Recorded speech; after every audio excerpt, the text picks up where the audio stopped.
Fried rice বানাতে যখন রান্নাঘরে ঢুকলাম তখন একটা কথাই মনে হলো, এমন কিছু ইনগ্রিডিয়েন্টস দিতে হবে যেটা কিনা নই আর নীল দুজনেই তৃপ্তি করে খাবে চেটেপুটে। কারণ নই তো খেয়ে নেবে, কিন্তু নীল ফ্রাইড রাইস অতটা পছন্দ করে না, ও বিরিয়ানি ভীষণ ভালোবাসে। কিন্তু খায়, আমি যখন বাড়িতে ফ্রাইড রাইস বানাই তখন চেটেপুটেই খায়, ভালোবেসেই খায়।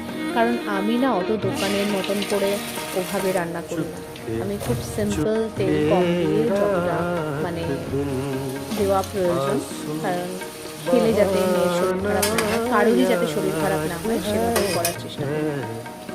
ফ্রাইড রাইসে গোলমরিচের গুঁড়ো, নুন, মিষ্টি এগুলোই দিই, আর কিছু আমি ব্যবহার করি না। কোনো রকম কোনো মশলা না, কোনো চাট মশলা বা কোনো চিকেন মশলা বা কোনো ফ্রাইড রাইসের মশলা, কোনো রকম, এখন অনেক রকমের মশলা পাওয়া যায় ফ্রাইড রাইস রান্না করার জন্য, তো আমি কোনো মশলাই ব্যবহার করি না।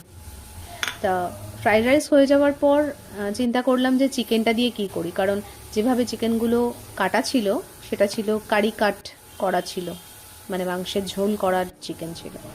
তা সেগুলো থেকে আমি এমন কিছু মাংস তুলে নিলাম যেগুলো থেকে মাংস কেটে নিয়ে নেওয়া যাবে আর হাড়গুলো আলাদা করা যাবে। তা মাংসগুলো আলাদা করে সেটাকে দিয়ে চিকেন বলস বানালাম।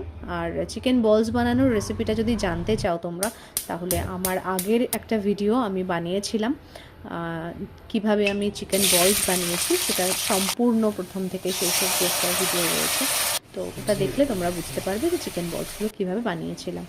তো চিকেন বলসগুলোর সাথে সাথে হাড়গুলো আমি বয়েল করতে দিয়ে দিয়েছিলাম, আর চিকেনের স্টকটাকে আমি আলাদা করে সরিয়ে রেখে দিয়েছিলাম গ্রেভিটাকে তৈরি করার জন্য। আর সব শেষে নামানোর আগে কর্নফ্লাওয়ারের জলটা দিয়ে নেড়ে নামিয়ে নিয়েছিলাম। তো চিলি চিকেনের মতন দেখতে হয়েছিল, বাট একদমই চিলি চিকেনের মতন খেতে হয়নি, কারণ একদম কোনো ঝাল ছিল না, স্পাইসি ব্যাপার ছিল না, অতিরিক্ত সসের জন্য টক ব্যাপারটা ছিল না, কারণ যেহেতু নই খাবে সেই কারণে আমি সেইভাবেই রান্নাটা করেছিলাম। তবে সবাই খুব তৃপ্তি করেই খেয়েছি আমরা, সত্যি খুব ভালো হয়েছিল। ফ্রাইড রাইসটাও একদম ননস্টিকি হয়েছিল, খুব যে অয়েলি তেল চিপচিপে ফ্রাইড রাইস। আর চিলি চিকেনটাও যে করেছিলাম ওটাও একদমই মানে অতিরিক্ত তেল ছিল না, সত্যি সবাই খুব তৃপ্তি করে খেয়েছে।